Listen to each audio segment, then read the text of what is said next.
And in whatever we are doing as we go through this book, we want to really give emphasis to the gospel advance and seeing the gospel bearing fruit. और जैसे इस किताब को हम देखेंगे, हम सुसमाचार पर जोर देना चाहते हैं और देखना चाहते हैं कि सुसमाचार फलवंत हो. So Apostle Paul wrote this book from Rome when he was in the prison.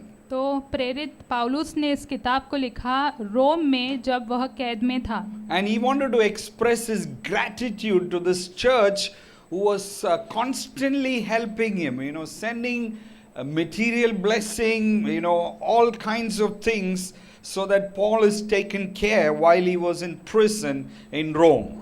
और वह उस कलीसिया को धन्यवाद करना चाहता था. जब वो रोम में कैद में था तो ये कलीसिया उसे चीज़ों के द्वारा और भेंट के द्वारा आशीषित करती रह रही थी. So one of the leader in that church called Epaphroditus. Sorry, it's a very difficult word. तो एक अगवा है उस कलीसिया में, उसका नाम है एपोप्रोटोडाइसिस. वही नाम हिंदी भाषा में भी वही नाम दिया गया है. Okay, he went to visit Paul and he carried gifts to Paul while he was in chains. और वो पौलुस को मिलने के लिए गया और जब वह दासित्व में था, कैद में था, तो उसके लिए वो तोहफे लेकर जाता था. So he is writing a letter to this church in reply to the gifts and the blessing that he received personally. तो व्यक्तिगत रूप में जो आशीष और वरदान उसने पाए, उसके लिए इस कलीसिया को वह खत लिख रहा है. And Paul is expressing to this church, which is not a very, very rich church. It was consist of people who are poor, and he is saying, out of your lack, you provided for my needs. और ये जो कलीसिया है बहुत ही श्रीमंत नहीं है, वे गरीब है, लेकिन फिर भी उनकी कमी घटी से भी वो पौलुस को उसकी ज़रूरतों के लिए चीज़ें भेज रही है. And in this book he kind of expressing the secret of contentment, or a message about the secret of contentment in poverty, in all that illness that this man went through, and Paul in the current situation in the jail. He says, I have found the secret of contentment. और पौलुस जो सभी संघर्ष से गुजर रहा था और ये व्यक्ति जो बीमारी से गुजर रहा था, उसी बीच पौलुस अपना जो धन्यवाद का हृदय है उसको वो बता रहा है. And he speaks about this amazing joy that comes to us by knowing Jesus. और उसका संतुष्टता का जो हृदय है और वो जो अद्भुत आनंद आता है यीशु मसीह को जानकर. So few topics that we may cover in this as we go through this book. और कुछ जो शीर्षक है जो हम देखेंगे, जैसे इस किताब को हम देखेंगे. If you can put the next one, and it's about humility and servanthood. और वो दीनता को लेकर या सेविकाई के बारे में, सेवक हो जाने के बारे में है. And secondly, growing in maturity as a Christian. और एक मसीही व्यक्ति होने के नाते कैसे हम परिपक्व हो सकते हैं. About the mature church. और परिपक्व कलीसिया को लेकर. Cost of advancing the gospel. और सुसमाचार की बढ़ोतरी के लिए जो कीमत चुकानी पड़ती है. About imitating Christ. और यीशु की नकल करना या यीशु की तरह हो जाना. Shining as stars in this world. और दुनिया में तारों की तरह चमकना. Embracing suffering. और पीड़ा को स्वीकार करना. And knowing the surpassing greatness of Christ. और यीशु मसीह की वो श्रेष्ठ महानता को जान लेना. Pressing towards the goal. और गोल की तरफ बढ़ते रहना. True joy of the Lord. और यीशु मसीह का सच्चा आनंद. And the secret of contentment. और संतुष्टता की क्या गुप्त बात है. And the missional church. और मिशन कलीसिया. And now some of the questions that will come through this series are these. और कुछ प्रश्न जो इस श्रृंखला से आएंगे वो ये है. Are you growing in maturity? क्या आप परिपक्वता में बढ़ रहे हैं? Are you caught up with God's vision for you? क्या आप परमेश्वर के दर्शन को पकड़े लिए हुए हैं अपने लिए? Does your life reflect Christ to those around you? क्या आपका जीवन यीशु मसीह को प्रदर्शित करता है उन लोगों के लिए जो आपके आसपास में रहते हैं? Do you have a healthy understanding of the theology of suffering? क्या आपको पीड़ा की स्वास्थ्य या सच्ची समझ है? Are you living with the joy that comes from the Lord? क्या आप उस आनंद में जीवन जी रहे हैं जो आनंद परमेश्वर से आता है? Are you willing to pay the price for advancing the gospel? क्या आप वो कीमत चुकाने के लिए तैयार है जो सुसमाचार की बढ़ोतरी के लिए आपको Is your चुकानी life पड़ेगी? open to anyone who can mentor or coach you? क्या आपका जीवन ऐसा किसी के लिए भी खुला है जो आपके गुरु हो सकते हैं या आपको सिखा सकते हैं? Are you a disciple of Christ and discipling others? क्या आप यीशु के शिष्य हैं और क्या आप किसी की शिष्यता कर रहे हैं? Do you like to serve God alone or in teams? So क्या these are some of the questions that we will deal with as we go through this book. क्या आप यीशु की सेविकाएं अकेले करना पसंद करते हैं या एक टीम में करना पसंद करते हैं? ये कुछ प्रश्न है जो हम देखेंगे जैसे इस किताब So को today we want की ओर to deal with देखेंगे। this topic called growing in maturity as an individual. तो आज हम जो शीर्षक को देखेंगे वो ये है कि व्यक्तिगत रूप में हम कैसे परिपक्व हो सकते हैं या परिपक्वता की ओर बढ़ सकते हैं। Okay, are you ready? क्या आप तैयार हैं? Are you ready to listen? क्या आप सुनने के लिए तैयार हैं? Come, open with me to Philippians chapter 1 verse 1 to 7. आइए मेरे साथ फिलिपियों के अध्याय का पहला अध्याय वचन 1 से 7 को खोलिए। Okay. Just 7 verses. I want to read more verses, but we will limit to 7 सात ही वचन verses. पढ़ेंगे हम। It says, Paul and Timothy, servants of Christ Jesus, to all the saints, all God's holy people in Christ Jesus at Philippi, together with the overseers or elders and deacon, grace and peace to you from God our Father and the Lord Jesus Christ. And I thank God every time I remember you. In all my prayers for all of you, I always pray with joy because of your partnership in the gospel for the first day until now, being confident of this, that he who has begun a good work in you will bring it to completion until the day of Christ Jesus. It is right for me to feel this way about all of you, since I have you in my heart, and whether I am in chain or defending and confirming the gospel, all of you share in God's grace with me. मसीह यीशु के दास पाउलुस और तीमुथियुस की ओर से सब पवित्र लोगों के नाम जो मसीह यीशु में होकर फिलिपी में रहते हैं, अध्यक्षों और सेवकों समेत, हमारे पिता परमेश्वर और प्रभु यीशु मसीह की ओर से तुम्हें अनुग्रह और शांति मिलती रहे। जब तुम्हें स्मरण करता हूँ तब तब अपने परमेश्वर का धन्यवाद करता हूँ। वचन 4, और जब कभी तुम सब के लिए विनती करता हूँ तो सदा आनंद के साथ विनती करता हूँ, इसलिए कि तुम पहले दिन से लेकर आज तक सुसमाचार के फैलने में मेरे सहभागी रहे हो। मुझे इस बात का भरोसा है कि जिसने तुम में अच्छा काम आरंभ किया है वही उसे यीशु मसीह के दिन तक पूरा करेगा। उचित है कि मैं तुम सब के लिए ऐसा ही विचार करूं, क्योंकि तुम मेरे मन में आ बसे हो और मेरी कैद में और सुसमाचार के लिए उत्तर और प्रमाण देने में तुम सब मेरे साथ अनुग्रह में सहभागी हो। Come, let's just pray. आइए प्रार्थना करें। Father, we thank you for this morning, Lord. पिता, इस सुबह के लिए धन्यवाद। We thank you. It's all about Jesus. धन्यवाद, ये सब यीशु मसीह के बारे में है It's all about his name. और उसी के नाम के It's बारे all में about है his fame, Lord God. और उसकी प्रसिद्धता के It's बारे not में about है, us. हमारे बारे में नहीं। And Lord, as we look at this word, we ask you to give us grace, Lord. Will you anoint us to understand and hear what you want to say to us, और Lord. प्रभु जैसे इस वचन को देखते, प्रभु तू हमें अभिषिक्त कर, हमें अनुग्रह दे कि हम समझे कि आप क्या कहना चाहते Lord, हैं। give us ability to listen, Lord, and concentrate. हमें सक्षम बनाओ कि हम सुन सके और ध्यान दे सके, And give me the grace to share well, Lord. और अनुग्रह दे कि हम अच्छी तरह से बांटे In प्रभु, Jesus' name. यीशु के नाम में। Okay, as I said, the topic I want to share today is growing in maturity as an individual. और जो मैंने बताया कि शीर्षक आज का ये है कि व्यक्तिगत रूप में परिपक्व होना।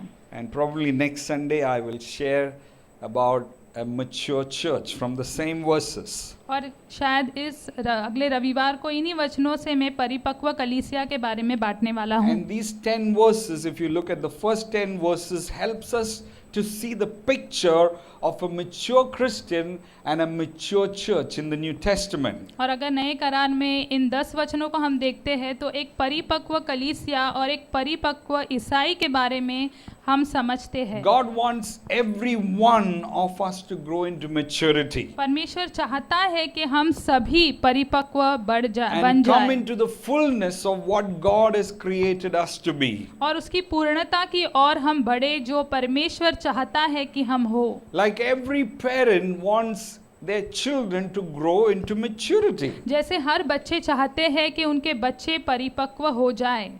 And because that's what they have been born for. They will be small when they are born, but as they grow up, you need them to put away the childishness and grow into maturity. क्योंकि इसी के लिए वो जन्मे हैं, जैसे वो छोटे होते हैं आप चाहते हैं कि वो बड़े बने और उनका जो बचपना है वो निकल जाए और वो परिपक्व हो जाए। In my family, I have a cousin. और मेरे परिवार में मेरी एक चचेरी Probably I have said this before, but I want to say it again. लेकिन मेरी ये दूर की रिश्तेदार है, मेरी बहन लगती Like, है। मैं बताना चाहता हूँ, मैंने पहले you बताया know, my mother has got children and grandchildren and so many cousins, and among all the probably 100 plus people, there's one girl who has got a slight brain disorder. और मेरे परिवार में 100 से भी ज़्यादा नाते पोती ऐसे बच्चे हैं और एक जो बच्ची है उनको मानसिक एक रोग है। And the doctor said she has got 0.005% something missing in the brain. और डॉक्टर ने बताया कि उनका 0.05 प्लस ऐसा कुछ कमी है उनके जो भेजा है उनका जो दिमाग है उसमें। And she is 40 years old now. और अभी उनकी उम्र जो है वो 40 वर्ष But हो she गई still है, behaves like a 4 or 5 year old लेकिन child. अभी भी वो 4 या 5 साल के बच्ची की तरह बर्ताव करती And है। as a result, my maternal uncle and auntie, they have to be at home all the time to look after this girl. और इसी कारण मेरी माँ की तरफ से ये जो अंकल और आंटी है मेरे, हमेशा उन्हें घर पे रहना पड़ता है ताकि उनकी देखभाल कर सके। But praise God, God has made us, complete in many ways. लेकिन प्रभु की स्तुति हो कि परमेश्वर ने हमें पूर्ण बनाया है, पूरा बनाया है कई बातों में। But that is not the end in itself. God wants us, and our parents wants, our children to mature and reproduce itself. और यही नहीं, परमेश्वर चाहता है, हमारे माता पिता चाहते हैं कि बच्चे बढ़े और अपने आप में उत्पन्न भी करें। Mature means fully developed, fully grown. और परिपक्व का अर्थ होता है पूरी तरह से बढ़े हुए। And in last 2 weeks we attended 2 weddings. और गए 2 हफ्तों में हमने 2 शादी में हम गए थे। And we went as a family, all 5 of us. और एक परिवार हम 5 गए थे उस विवाह में। And in both the weddings, some people commented saying, you have wonderful children. और दोनों शादियों में कुछ लोगों ने शाबाशी दी और कहा कि तुम्हारे बच्चे बहुत अद्भुत हैं। Said you have 3 wonderful boys. और उन्होंने कहा तुम्हारे 3 अद्भुत बच्चे बेटे हैं। And I felt proud. और मुझे गर्व महसूस हुआ। I normally don't boast. मैं ज़्यादा कर घमंड नहीं करता हूँ। But I want to say, it's God and Sweden has done a good job. और मैं कहना चाहता हूँ परमेश्वर ने और स्वीटन ने अच्छा बेहतर काम किया है, उत्तम काम किया। But it's a proud moment for parents when we hear our children are mature and they are behaving well and they can talk, they can kind of defend themselves and they can talk to people. और ये एक गर्व का क्षण होता है माता पिता के लिए जब उन्हें पता चलता है कि उनके बच्चे जो है वो बढ़ गए हैं, परिपक्व हो गए हैं, खुद के बचाव कर सकते हैं, खुद के लिए बात कर सकते हैं। And even God's desire as we are children of God, God wants each of the children of God to become mature and reproduce themselves. और परमेश्वर भी चाहता है कि हम परिपक्व हो जाएं और स्वयं हम उत्पन्न करें। And the Bible says in Ephesians 4 verse 7, it says, to each one of us grace has been given as Christ apportioned it. और एफिसियों की किताब 14 अध्याय वचन 7 में लिखा है, हर किसी को अनुग्रह दिया गया है जैसे यीशु मसीह ने भाग रखा है। It's not that we don't have the grace. We all have grace to come to maturity, to become, come to the fullness of Christ. और हम सभी के पास वह अनुग्रह दिया गया है कि हम परिपक्वता में आ जाए यीशु मसीह में। Ephesians 4 verse 13. और एफिसियों की किताब 14 अध्याय It वचन says, 13 में until we लिखा है, reach unity in the faith and in the knowledge of the Son of God and become mature, attaining the whole measure of the fullness of Christ. जब तक कि हम सब के सब विश्वास और परमेश्वर के पुत्र की पहचान में एक न हो जाए और एक सिद्ध मनुष्य न बन जाए और मसीह के पूरे डील डॉल तक न बढ़ जाए। So I want to bring a definition from the scripture that I shared about a mature Christian. और मैं एक इसका उसकी क्या व्याख्या है जो वचन मैंने बांटा परिपक्व मसीह के बारे में उसे समझाना चाहता हूँ। If you can just put the next slide, if you can read with me. और अगर आप मेरे साथ पढ़ सके, मैं अगला स्लाइड डालेंगे। Okay, it's stuck. It says a mature Christian is someone who knows his identity in Christ.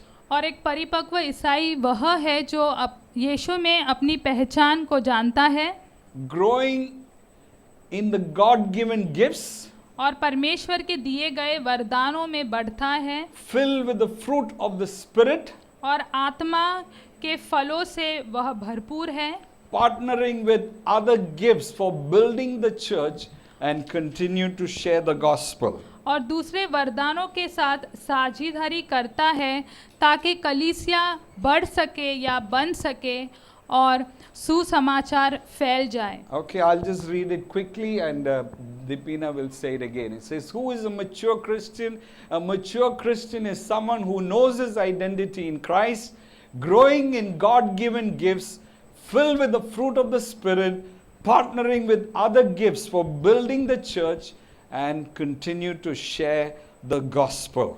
परिपक्व ईसाई कौन है? एक परिपक्व ईसाई वह है जो मसीह में अपनी पहचान को जानता है, परमेश्वर द्वारा दिए गए वरदानों में बढ़ता है, आत्मा के फल से भरा हुआ है और चर्च के निर्माण के लिए अन्य वरदानों के साथ साझेदारी करता है और सुसमाचार बांटना जारी रखता है। Okay, I'm going to break this down. और मैं यह तोड़ने वाला हूँ अभी। And तोड़ने वाला, and I'm going to share different points. माफ करना, अभी मैं इसको मुद्दों में आपके साथ बांटने वाला हूँ। Okay, according to Paul, the key characteristics of a mature Christians are these. और पौलुस के अनुसार एक परिपक्व ईसाई के यह गुण होते हैं या मुख्य गुण होते हैं। He knows his identity. वह अपनी पहचान को जानता है। He is growing in the gifts of the Holy Spirit. और वह पवित्र आत्मा के वरदानों में बढ़ता है। He is filled with the fruit of the Spirit. और वो आत्मा के फलों से परिपूर्ण है, He is भरा हुआ है। partnering with other gift in building the church. और वो दूसरे वरदानों के साथ साझेदारी कर रहा है ताकि कलीसिया बढ़ जाए या Or बन जाए। extending the kingdom, we can add that. और या बड़ा हम कह सकते हैं ताकि राज्य फैल जाए। And finally, share the gospel through words and life. और अपने शब्दों के द्वारा और अपने जीवन के द्वारा वह सुसमाचार बांटता रहता I want है। to say, even if none of these things are there, you can still be a Christian. मैं आपको बताऊं, अगर ये चीजें ना हो तो भी आप एक ईसाई हो सकते हो। If you have repented of your sin, अगर आपने आपके पापों से पश्चाताप if you किया, believed in Jesus, अगर आपने यीशु पर विश्वास किया if you है, are baptized in water, अगर पानी में बपतिस्मा हुआ है आपका, and occasionally you come to church, कभी कभी आप कलीसिया भी आते हैं, maybe to hatch, match and dispatch.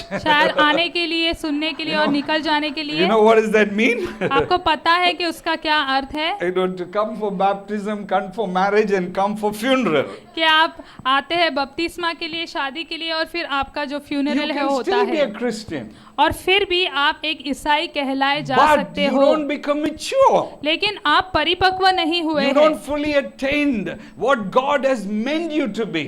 आपने वो चीज़ नहीं पाई है पूरी तरह से जो परमेश्वर आपके लिए चाहता है। So if you grow from one to, even if you can have the first one and not have the other, and you can still be a Christian. आपके पास पहला हो सकता है, शायद दूसरा ना हो, फिर भी आप एक मसीही व्यक्ति You कहलाएंगे, can ईसाई have the two कहलाएंगे। and not have the other, and you can still be a दो हो Christian. सकते हैं आपके पास और दूसरे नहीं, फिर भी आप एक ईसाई You can have कहलाएंगे। the three and not have the rest, and you can still be a आपके Christian. पास 3 हो सकते हैं, हो सकता है बाकी के ना हो, But फिर भी आप एक God's ईसाई हो। desire is that you have all five and you're growing in maturity and attaining the fullness of Christ. लेकिन परमेश्वर की इच्छा है कि आपके पास ये सारे जो गुण हैं वो पांचों गुण हो और आप यीशु मसीह में परिपक्व हो जाए। You understand what I'm saying? आप जानते हैं मैं क्या कह रहा Yeah, हूँ। if it's difficult, I want to encourage you, baby.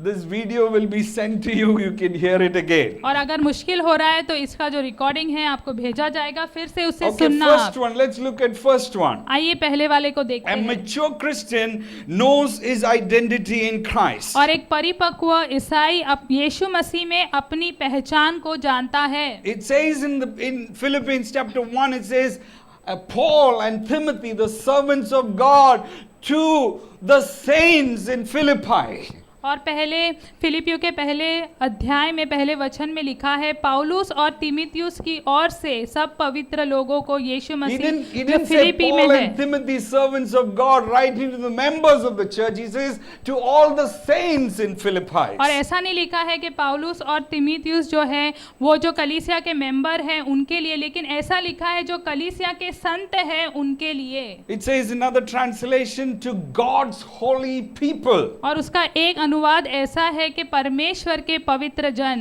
When God sees us, He sees us as saints, as holy people. जब परमेश्वर हमारी ओर देखता है तो वो हमें संत की रूप में देखता है, एक पवित्र लोगों के रूप में देखता है। And if we don't see ourselves the way God sees us, there is a mismatch and we don't attain the fullness of Christ. और जैसे परमेश्वर हमें देखता है वैसे अगर हम स्वयं को नहीं देखते हैं, अगर उसमें अलगाव है, तो जो परमेश्वर की पूर्णता रखी है हमारे लिए वो हम नहीं Knowing हासिल our करते हैं। identity makes a big difference. और अपनी पहचान को जान लेना उससे बहुत फर्क पड़ता है। You know, gospel of our Lord Jesus Christ has given us a new identity. और यीशु मसीह का सुसमाचार जो है वो नई पहचान के रूप में हमें दिया It गया says है। in 2 Corinthians 5 verse 17, it says, if any man is in Christ, he is a new creation. The old has gone and the new has come. और 2 कोरिन्थियों के 5:17वें वचन में लिखा है, यदि कोई यीशु मसीह में है तो वो एक नई रचना है, पुराना बीत गया और नया आ गया है। It says you are a brand new man, you are a brand new woman. और वहाँ पर लिखा है जैसे कि आप एक नए पुरुष, एक नई स्त्री हो। Once you were not a people, but now you are a people of God. एक समय था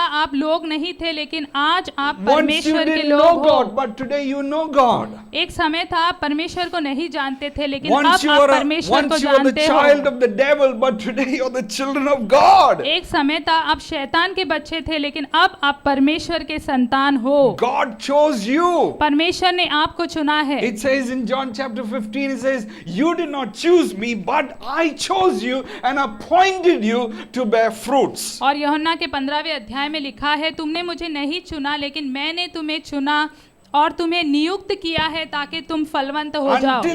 Until we know who we are in Christ, we will not come into the fullness, or we will not come into the full fruitfulness of what God meant us to be. जब तक हम यीशु मसीह को पूरी तरह नहीं जान लेते तब तक हम उस चीज में नहीं चले जाएंगे या पूर्णता में नहीं चले जाएंगे जो परमेश्वर चाहता है कि हम हो। Because of knowing who we are in Christ brings us these three major things in our lives. क्योंकि हम जान लेते हैं कि हम यीशु मसीह में कौन हैं, उसके कारण ये 3 मुख्य बातें हमारे जीवन में आ जाती है। You know why we exist, what motivates us every day?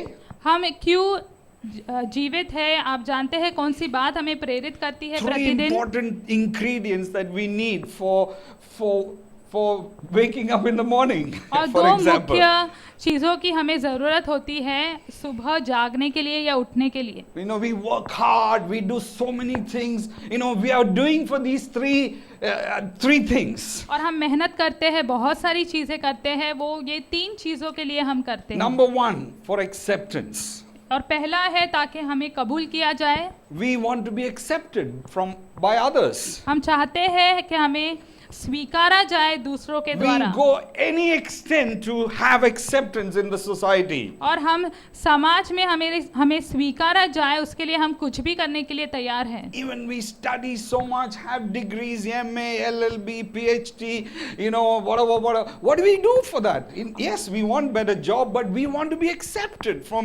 by the society. हम बहुत पढ़ाई करते हैं, कई डिग्री हम हासिल करते हैं, हम नौकरी पाना चाहते हैं, लेकिन हम ये क्यों करते हैं? ताकि हमें समाज में स्वीकारा जाए। Secondly, we want security. और दूसरी बात ये है हमें We सुरक्षितता want to build चाहिए, a secure life around us. और हम चाहते हैं हमारे आसपास में एक सुरक्षित जीवन हम निर्माण करें। We want our children to have security. हम चाहते हैं हमारे बच्चों के पास We सुरक्षा work हो। hard, make money. We have LIC and Max Life and what are the other things? You know, ICICI. You know, we have all these things because we want to have security. हम बहुत मेहनत करते हैं, हम LIC करते हैं और ये सारी बचत भी करते हैं ताकि हमारा भविष्य सुरक्षित हो Yeah, जाए। Anthony, chit fund. Yeah, हमको chit fund भी चाहिए. You know. और चिट फंड भी करते हैं। You know, we want security. The more money we have in the bank, we feel secure. और जितना ज्यादा पैसा हमारी बैंक में हो उतना हम सुरक्षित महसूस करते Yes हैं। or no? Yes. हाँ या नहीं? Yes. हाँ। Yeah, we work hard and save little bit, save, you know, little by little. We want to have security in our और हम life. मेहनत करते हैं और थोड़े थोड़े पैसे हम बचाते हैं ताकि क्योंकि हम जीवन में सुरक्षित महसूस And करना last चाहते thing, हैं। what we want is significant. We want to be significant in who we are. और हम जो है उसमें हम खास होना चाहते हैं, वो तीसरी बात है। We try to do things to find significance. और हम चीजें करने की कोशिश करते हैं ताकि हमें खास महसूस हो। But I want to say to you this. लेकिन मैं आपको ये कहना चाहता हूँ, In Christ Jesus, we have found all these three. यीशु मसीह में ये तीनों चीजें हमने पा ली है। In Christ, I am accepted. यीशु मसीह में मैं स्वीकारा गया हूँ। In Christ, I am secure. यीशु मसीह में मैं सुरक्षित हूँ। In Christ, I am significant. यीशु मसीह में मैं खास हूँ। I don't have to try to find his acceptance. He accepts me the way he accepts Jesus Christ. और मुझे उसकी स्वीकृति पाने के लिए मेहनत नहीं करनी है, मैं जैसा हूँ वैसे उसने मुझे स्वीकारा है। Father has accepted me the way he accepted Christ Jesus his son. और पिता ने मुझे स्वीकारा है उसी तरह जैसे उसने यीशु मसीह उसके पुत्र को स्वीकारा My है। life is secure in Christ. और मेरा जीवन यीशु मसीह में सुरक्षित Whether है। I live, whether I die, my life is secure. चाहे मैं जीऊँ या मैं मर जाऊँ, यीशु मसीह में मेरा I can't जीवन be more सुरक्षित है। secure than I am secure now in Christ और अब Jesus. मैं यीशु मसीह में जितना सुरक्षित महसूस करता हूँ उतना मैं कहीं भी नहीं हो That's सकता why हूँ। Paul says in Philippians chapter 1 verse 21, it says, for me to live is Christ and to die is gain. इसलिए पाउलुस जो है फिलिपियों के पहले अध्याय 21वें वचन में कहता है क्योंकि मेरे लिए जीवित रहना मसीह है और मर जाना लाभ है। Hallelujah. And I'm significant. और मैं खास हूँ। I don't need to try and be significant. और मुझे मेहनत करना या कोशिश करने की जरूरत नहीं है I खास don't होने have के to लिए। talk and get my way around and make people feel, oh, I have something. और मुझे बातचीत करना या ऐसी काम करने की जरूरत नहीं है कि लोग कहे कि मैं खास हूँ, I am significant. क्योंकि मैं खास Your हूँ। name is written in the palm of God's hand. Hallelujah. और आपका नाम परमेश्वर के हाथ में गुदा हुआ है। Amen. Hallelujah. Your name.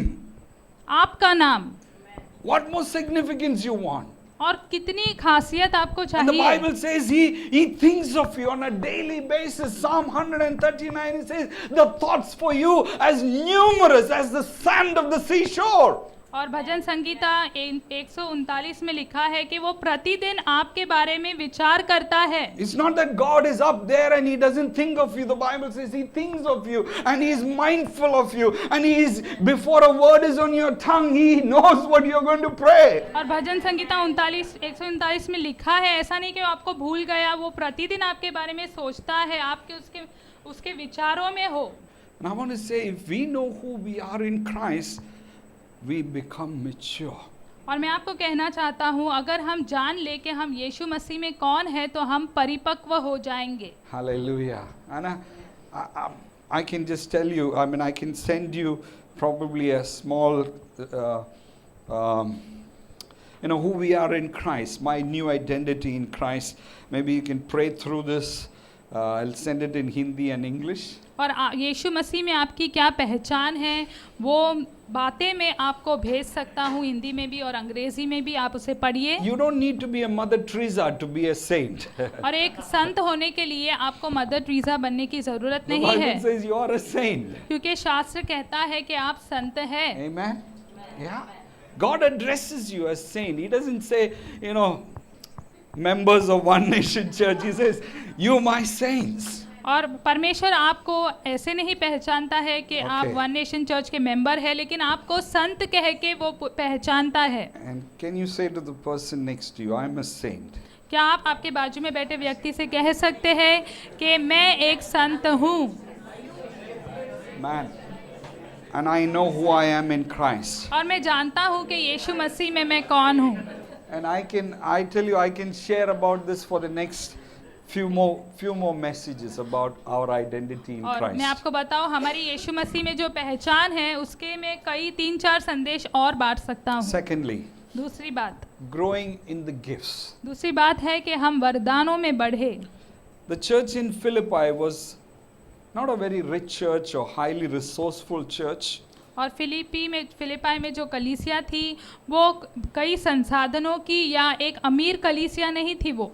But Paul says they were a generous church. They gave out of their lack. They gave and gave and gave.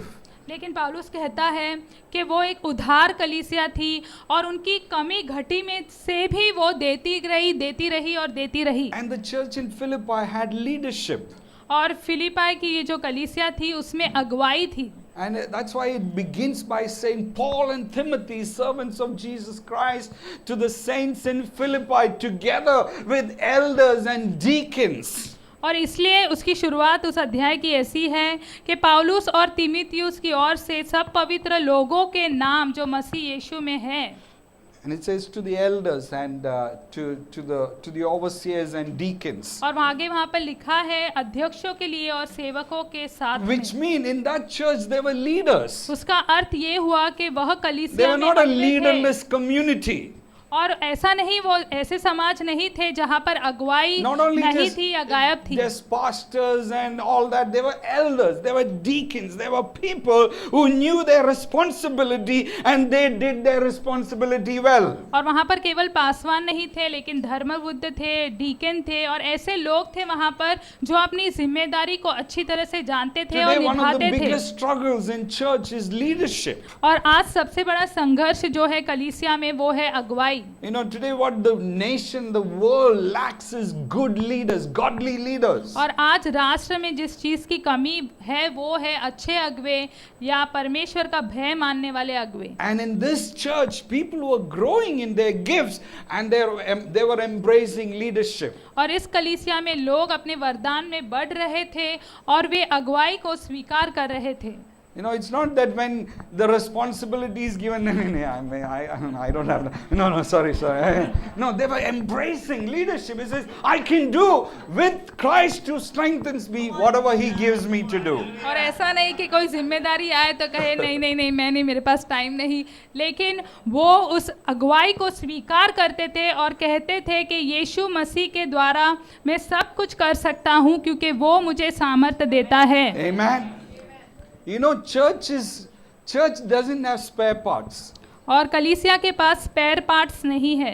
Yeah, what's that mean? आपको पता है उसका अर्थ क्या I है? have a company that sells spare parts. और मेरे पास एक company है जो एक मशीन के ऐसे जो भाग होते हैं, हिस्से होते हैं, But in the वो church बेचते there is हैं। no spare parts. लेकिन कलीसिया में ऐसे भाग या हिस्से नहीं The होते Bible हैं, says we are a body. क्योंकि शास्त्र कहता है कि हम एक देह है। In your body any spare part is there? क्या आपके शरीर में ऐसे कोई टुकड़े टुकड़े ऐसे हिस्से? No, which is not no use for your body. और स्पेयर पार्ट का अर्थ वो है जिसका कोई आपके शरीर के लिए उपयोग ना हो, Everything is important in your body. क्योंकि आपके शरीर में हर एक चीज महत्वपूर्ण है। If one thing doesn't work properly, you had it. और एक भी चीज अगर ठीक से काम नहीं करेगी तो आप मुश्किल में पड़ जाएंगे। I used to wonder why people have appendicitis and you take out that that stuff. Is it a spare part in our body? और मैं सोचता था लोगों को क्यों अपेंडिक्स होता है और वो निकाल देते हैं, क्यों? वो कुछ काम की चीज But नहीं है क्या even उनके that शरीर में? has some function. लेकिन उसका भी एक काम होता है। And only when you violate your body and the dirt get collected and you have to remove it. और जब आप आपके शरीर को दूषित करते हैं, वो गंध जमा हो जाती है और फिर उसे निकालना पड़ता In है। the church, every part is important. लेकिन कलीसिया में हर एक भाग जो है वो And महत्वपूर्ण every है, part God wants you to grow. और हर एक भाग परमेश्वर चाहता है कि आप बढ़े।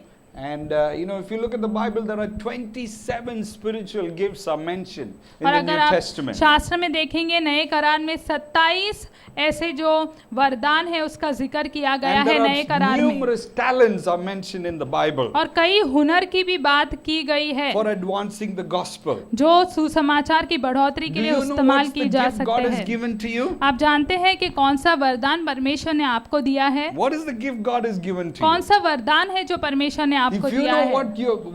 what gift you have, then you can grow that gift. अगर आप जान लेंगे कि आपका क्या वरदान है तो आप उस वरदान में बढ़ सकते हैं। If God has called you to do business and you're trying to be something else, there's a mismatch.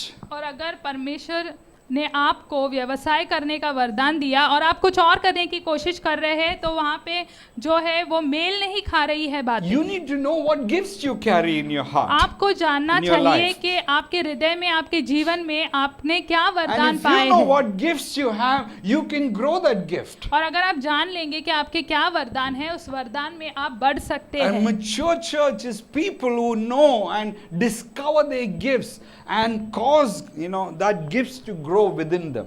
और एक परिपक्व कलीसिया वो है कि जहाँ पर लोग जानते हैं और समझ लेते हैं उनके क्या वरदान है, फिर उसमें बढ़ने लगते हैं। How many of you all know your gift? आप में से कितने लोग हैं वो आपके Says, वरदानों को I know जानते for हैं? sure the 3 gifts that I have. और आप ऐसा कहे कि मुझे पता है कि ये 3 वरदान पक्का मेरे पास है। How many of you can say I know what the gifts that I carry? आप में से कितने लोग कहेंगे मैं जानता हूँ? हाथ उठाइए और कहिए हाँ मुझे पता है कि ये 3 वरदान मेरे अंदर है। Very few. बहुत ही कम।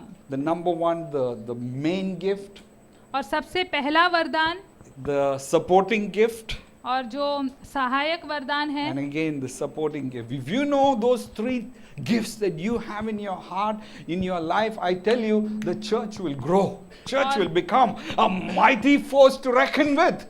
और अगर आप जान लेंगे ये तीनों वरदान जो आपके पास है तो मैं आपको बताऊं कि कलीसिया बढ़ जाएगी। A lot of people come and ask me, tell me what gift I have.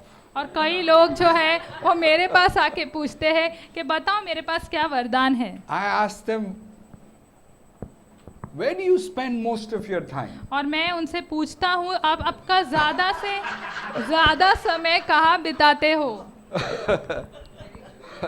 Then you will know what your gift is. और फिर आपको पता चल जाएगा आपका वरदान क्या है। If you spend time in prayer, God has given you a prayer of intercession, gift of intercession. और अगर आप समय प्रार्थना में ज़्यादा बिताते हो तो आपको मध्यस्थी की प्रार्थना का वरदान दिया है प्रभु ने। If you like to help people, you want to help people, that's a gift God has given you. और अगर आपको लोगों की मदद करना पसंद है तो वो एक वरदान है जो प्रभु ने आपको दिया है। Or if you like to go and tell people and share the Bible and teach them, share with them, then that's the gift God has given to और you. अगर आपको लोगों को बाइबल लेकर सिखाना पसंद है तो वो वरदान है सिखाने का जो परमेश्वर ने आपको दिया है। Yeah, know your gift and grow in it. You will become mature. और आपके वरदानों को समझ ले और उसमें बढ़े तो आप परिपक्व हो जाएंगे। Thirdly, तीसरी बात, filled with the holy fruit of the Spirit. और आत्मा के फलों से भरपूर होना। You know, the book of Philippians brings out Paul's love for the church. और फिलिपियों की किताब जो है वो पौलुस का जो प्रेम है कलीसिया को There is no उसे other बताती book है। that Paul is so affectionate about the people in a particular church like the church in Philippi. और ऐसी कोई किताब नहीं है, पौलुस इतनी चाहत रखता है फिलिपियों की उस कलीसिया से। And he's so tender and affectionate towards this church. और वो इतना कोमल है और इतनी चाहत रखता है ये In the कलीसिया first से। 11 verses, you know, just look at some of the words that comes. और पहले 11 जो वचने हैं वहाँ पर देखो जो शब्द आते हैं। Love, प्रेम, joy, आनंद, peace, शांति, grace, अनुग्रह, affection, चाहत, longing, रुके रहना, yearning for you, किसी के लिए बहुत आशा से रुके रहना, purity, शुद्धता, blameless, जिस पर दोष ना हो, thanksgiving, धन्यवादित, filled with the fruit of righteousness. और धार्मिकता के फल।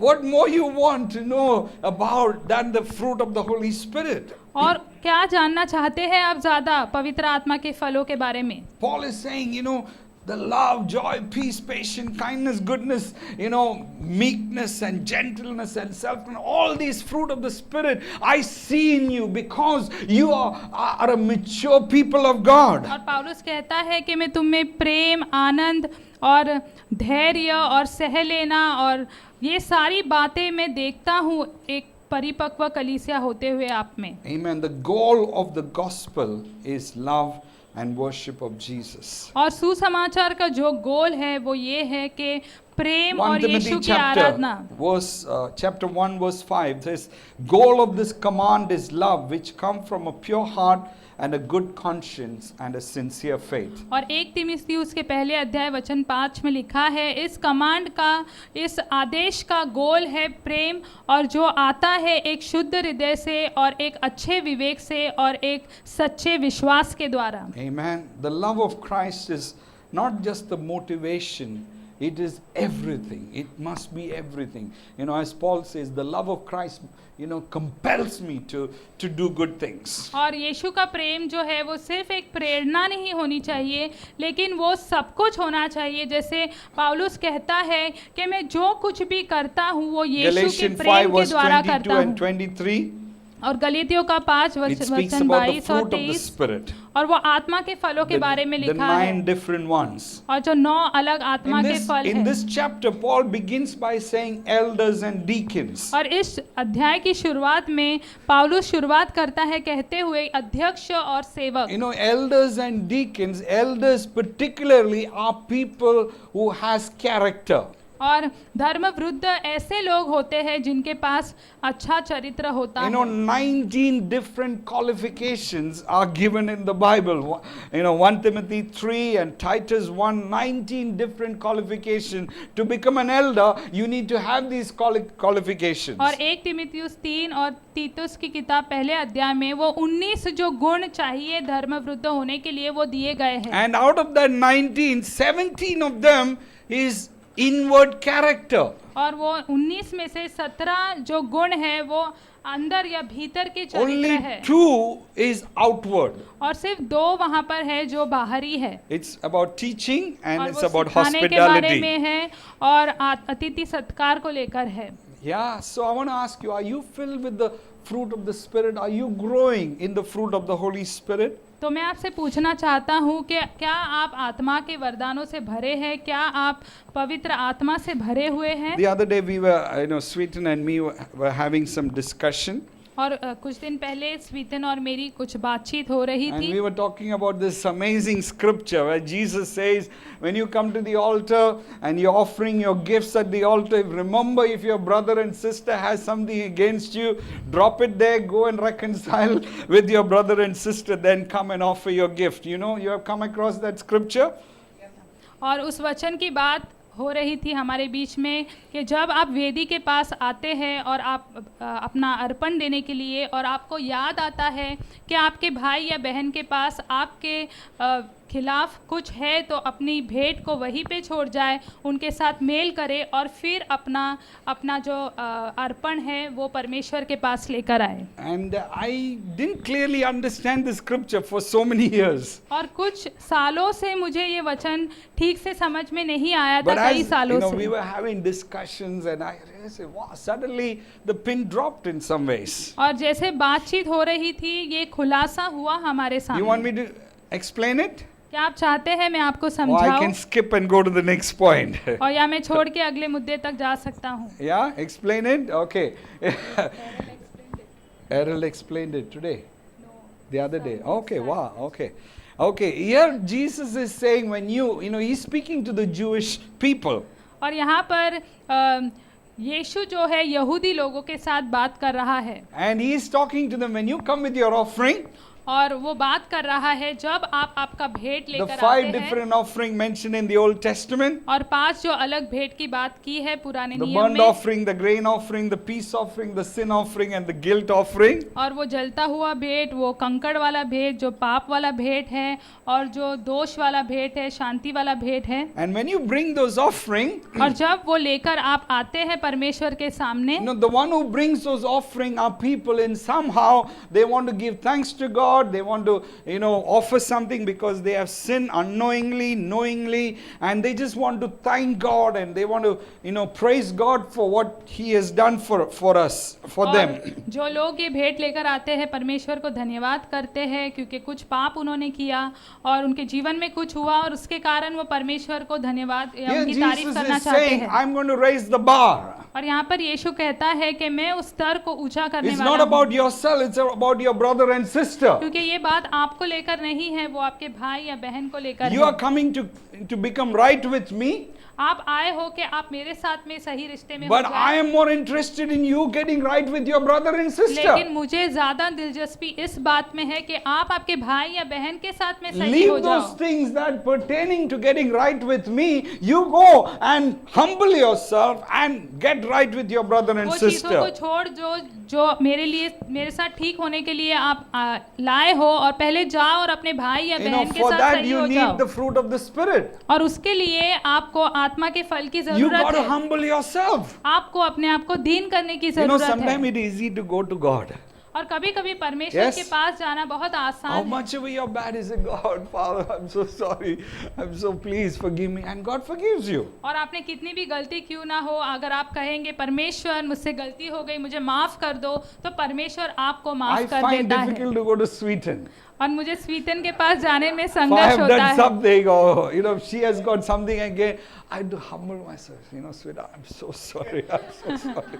Please अगर कुछ forgive गलती me. हुई है तो बहुत मुझे अपने आप को दीन करना पड़ता है और कहना पड़ता है कि मेरी प्रिय मुझे माफ We कर need दो, the मुझसे fruit गलती of हो the गई। Spirit. हमें आत्मा के फलों की You जरूरत can't है। go to you did something, no? You have something, please forgive me. You can't go like that. आप ऐसा नहीं बोल सकते कि तुमने कुछ किया ना मेरे खिलाफ में, You अभी मैं आपको माफ You कर have to humble yourself. अभी आपको मुझसे माफी मांगनी पड़ेगी, ऐसा आप नहीं कह सकते हैं। आपको अपने आप को दीन करना पड़ेगा। I want to say maturity comes from having the fruit of the Spirit that helps you to get right with your brother and sister. और मैं आपको बताऊं, परिपक्व आती है जब आप आत्मा के फल को पाते हैं और परमेश्वर के We साथ had सही one रिश्ते lady में in होते our हैं। church. हमारे कलीसिया में एक महिला थी। 5 minutes more, 5 or 10. She, husband sometimes talk not very kindly about her in meetings. और उसका जो पति था सभाओं में उसके बारे में उतनी अच्छी बातें नहीं करता था। And when we used to hear, we used to get so angry. Why is he talking about his wife so badly in front of others? और जब हम सुनते थे तो हम सोचते थे अपनी पत्नी के बारे में दूसरों के सामने ऐसे क्यों बुरी बातें कर And रहा other है। ladies were getting angry. Says, how can he talk about his wife so badly? और दूसरी महिलाओं को भी गुस्सा आता था कि अपनी पत्नी के बारे में ऐसे क्यों बोल रहा है So ये। one day we spoke to her. तो एक बार हमने उससे बात की Says, don't you feel bad about your husband speaking like this? और वो महिला से हमने पूछा कि क्या आपको बुरा नहीं लगता है कि आपके पति आपके बारे में ऐसे बात करते You know, हैं? this is what she said.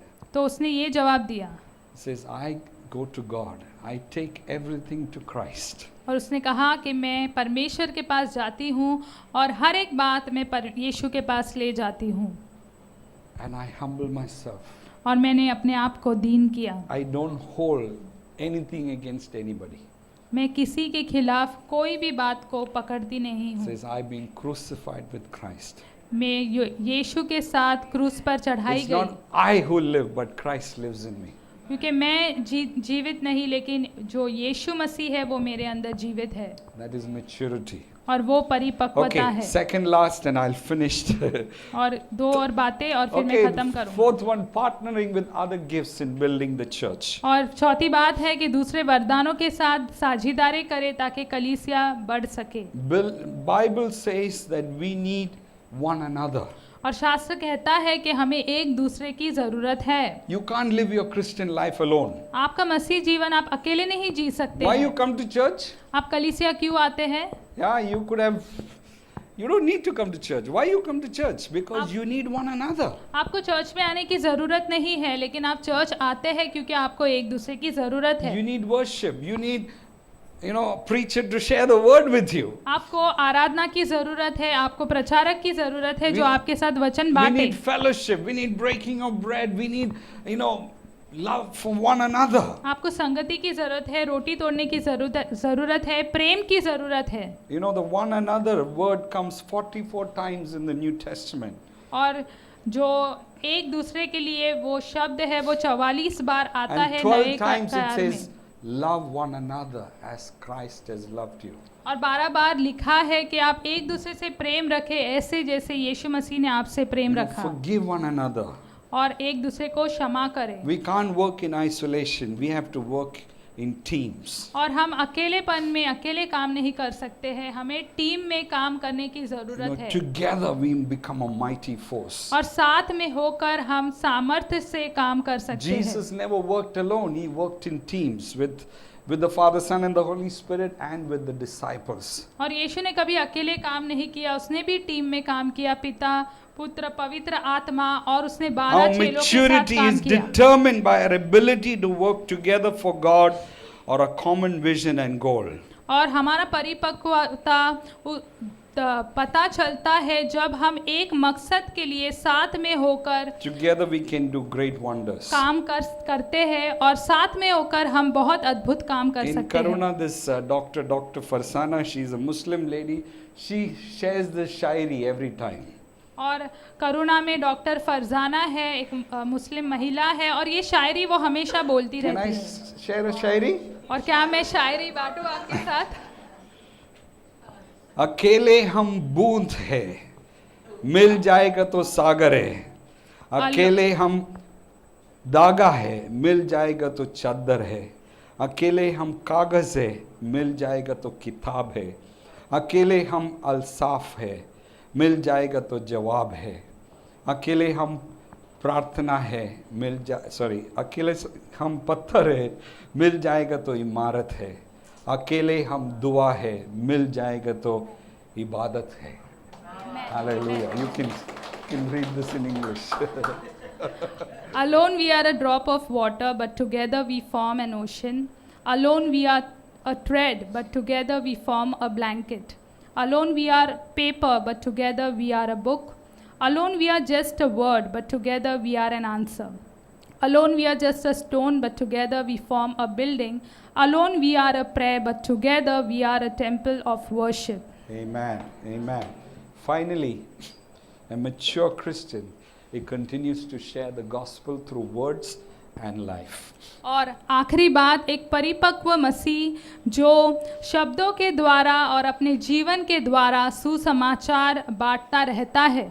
Paul is always caught up in the global mission. It's not just local, but he wants to see people saved everywhere.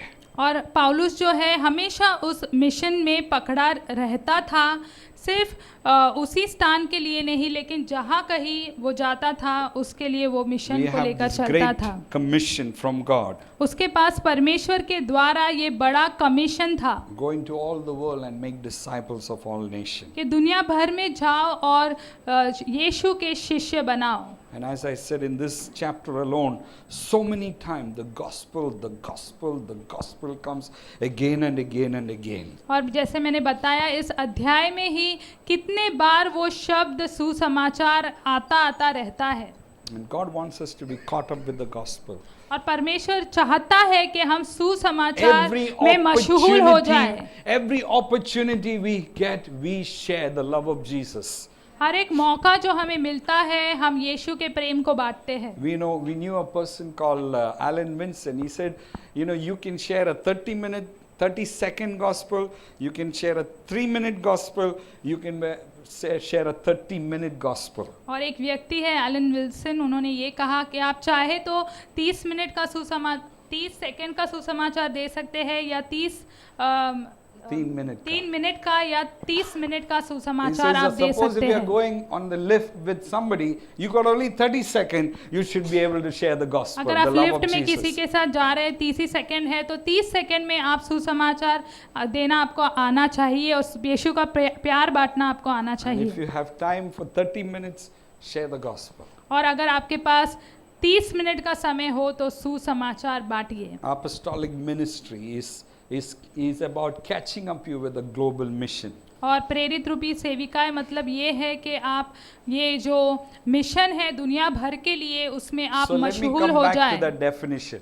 तो आइए उस व्याख्या Who के और is a हम आते mature हैं Christian? कि परिपक्व ईसाई And I कौन want to है, end with that. और उसके साथ मैं खत्म It says करूंगा। a mature Christian is someone who knows his identity in Christ, और एक परिपक्व ईसाई वह है जो मसीह में अपने पहचान जानता है growing in the God-given gifts, और परमेश्वर के दिए गए वरदानों में बढ़ता है and filled with the fruit of the Spirit, और आत्मा के फलों से भरा हुआ है partnering with other gifts for building the church, और कलीसिया में दूसरे वरदानों के साथ and साझेदारी continues करता to share है the gospel. और सुसमाचार बांटता रहता है। So let me ask you this question. तो आइए मैं आपसे ये प्रश्न पूछूं, Do you know your identity in Christ? क्या आप यीशु मसीह में आपकी पहचान को जानते हैं? If you don't know, अगर आप नहीं जानते you can say, God, I want to know who I am in Christ. तो आप कह सकते हैं परमेश्वर मैं जानना चाहता I want हूँ to कि मैं become यीशु mature. मसीह में कौन हूँ, मैं परिपक्व होना चाहता हूँ। You ask Jesus to reveal himself to you, आप यीशु से कहे वो स्वयं को आपके लिए प्रकट and he will करे help you.